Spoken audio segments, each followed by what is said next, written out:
যাত্রী ছদ্মবেশে থাকা গ্রেফতারকৃত সোহাগ ও হৃদয় ভিকটিমকে তাদের পাশে বসতে বলে।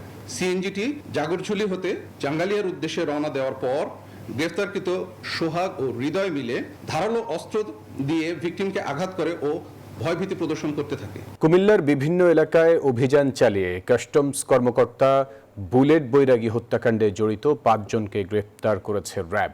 গ্রেপ্তারকৃতরা চালক ও যাত্রীর ছদ্মবেশে কুমিল্লার বিভিন্ন এলাকায় ঘুরে বেড়াত।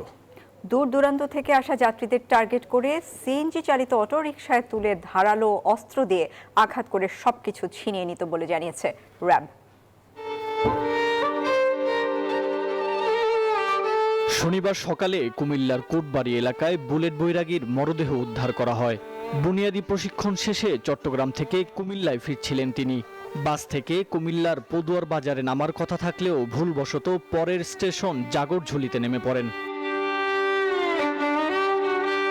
র্যাব জানায়, বাস থেকে নামার পর শেয়ারিং এর মাধ্যমে নির্দিষ্ট গন্তব্যে পৌঁছে দেওয়ার কথা বলে বুলেট বৈরাগীকে সিএনজিতে তোলা হয়। পরে তার কাছ থেকে মোবাইল সহ মূল্যবান সামগ্রী ছিনিয়ে নেয় দুর্বৃত্তরা। যাত্রী ছদ্মবেশে থাকা গ্রেফতারকৃত সোহাগ ও হৃদয় ভিকটিমকে তাদের পাশে বসতে বলে।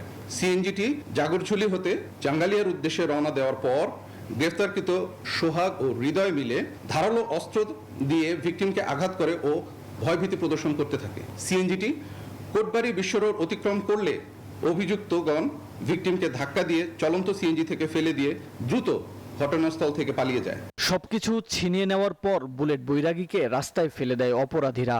এ সময় মাথায় আঘাতের কারণেই তার মৃত্যু হয়েছে বলে প্রাথমিকভাবে ধারণা করছে র্যাব।